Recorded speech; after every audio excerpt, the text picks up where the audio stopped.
മൂത്ത മരുമക്കള് രണ്ടുപേരും വന്നല്ലോ. ഇവിടെ എല്ലാവരും നിങ്ങളെ കാത്തിരിക്കുകയായിരിക്കും. ഞങ്ങൾ രണ്ടുപേരും നേരത്തെ വന്നതാ. ഒരു അത്യാവശ്യ കാര്യത്തിന് പുറത്തോട്ട് വന്നതാ. അഭിമന്യു, കഴിഞ്ഞതൊക്കെ കഴിഞ്ഞു. അന്ന് ഞാൻ വീട്ടിൽ വന്നപ്പോ അപ്പോഴത്തെ എന്റെ വിഷമത്തിന് ഞാൻ എന്തൊക്കെയോ പറഞ്ഞു. ഒന്നും മനസ്സിൽ വെക്കരുത്. ഞാനതൊക്കെ എപ്പോഴേ മറന്നു. അതെ, ഞാൻ അന്നേ നിങ്ങളോട് പറഞ്ഞാണ് നിങ്ങളുടെ അഭിനയൊക്കെ ദാ ഈ പിള്ളേരോട് കാണിച്ചാൽ മതിയെന്ന്. എന്നെ അമൃതയും പരസ്പരം തമ്മി തല്ലിച്ച് മഹേന്ദ്രനെ കൊണ്ട് വിവാഹം കഴിപ്പിക്കാനാണ് നിങ്ങളുടെ പ്ലാൻ എന്നുള്ളത് എനിക്കറിയാം. മോനെ, എല്ലാം മോന്റെ തെറ്റിദ്ധാരണയാ. നിങ്ങളുടെ രണ്ടുപേരുടെയും കല്യാണം ഈ അമ്മ കൈപിടിച്ച് നടത്തി തരും. ആര് കൈപിടിച്ചാലും ഇല്ലെങ്കിലും അമൃതേച്ചിയുടെ കഴുത്തിൽ ഒരു താലി വീഴുന്നുണ്ടെങ്കിൽ അത് അഭിയേട്ടൻ്റെതായിരിക്കും. മറിച്ചെന്തെങ്കിലും പ്ലാൻ ഉണ്ടെങ്കിൽ അതിവിടെ നടക്കില്ല.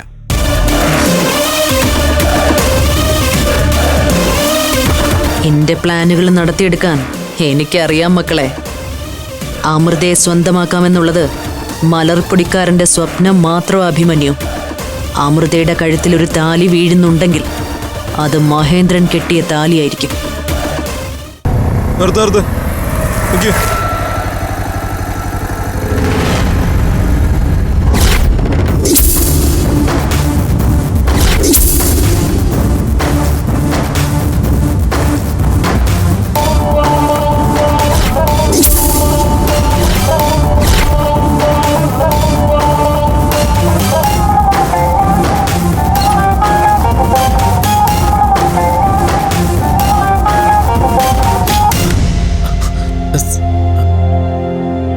സാർ, വാഹന പരിശോധനയാണെങ്കിൽ ആവശ്യമുള്ള രേഖകളൊക്കെ എന്റെ വണ്ടി തന്നെ ഉണ്ട് സാർ.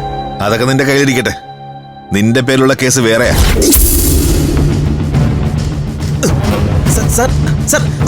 എങ്ങോട്ടാ സാർ? നിന്റെ അമ്മായിയുടെ വീട്ടിലേക്ക്. സാറ് കാര്യം അറിഞ്ഞാലേ എന്നോട് വരൂ അല്ലേ?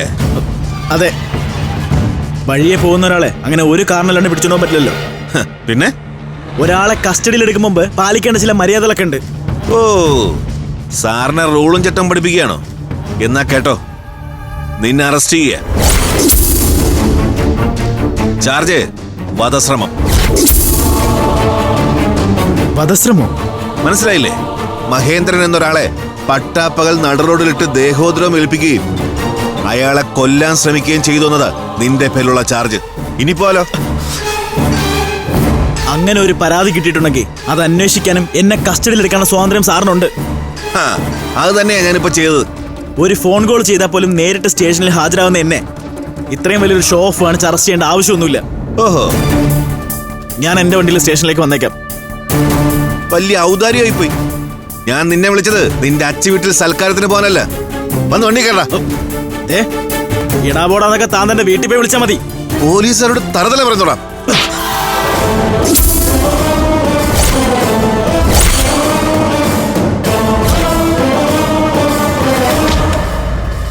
നിനക്കുള്ള പണി തുടങ്ങിയിട്ടേ ഉള്ളൂ. ലോക്കപ്പിലെ സുഖവാസം എന്താണെന്ന് നീ അറിയാൻ പോകുന്നേ ഉള്ളൂ. പിടിച്ച് കയറ്റവനെ.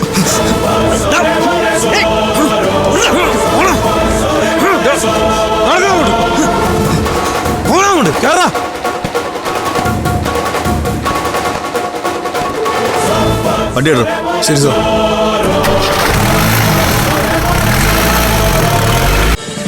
ഫ്ലവേഴ്സ് ഒരുക്കുന്ന കാഴ്ച വസന്തം യൂട്യൂബിൽ പ്രേക്ഷകർക്ക് ലൈവായി കാണാം. ഫ്ലവേഴ്സ് കോമഡിയിൽ ജോയിൻ ചെയ്യൂ, ആസ്വദിക്കൂ.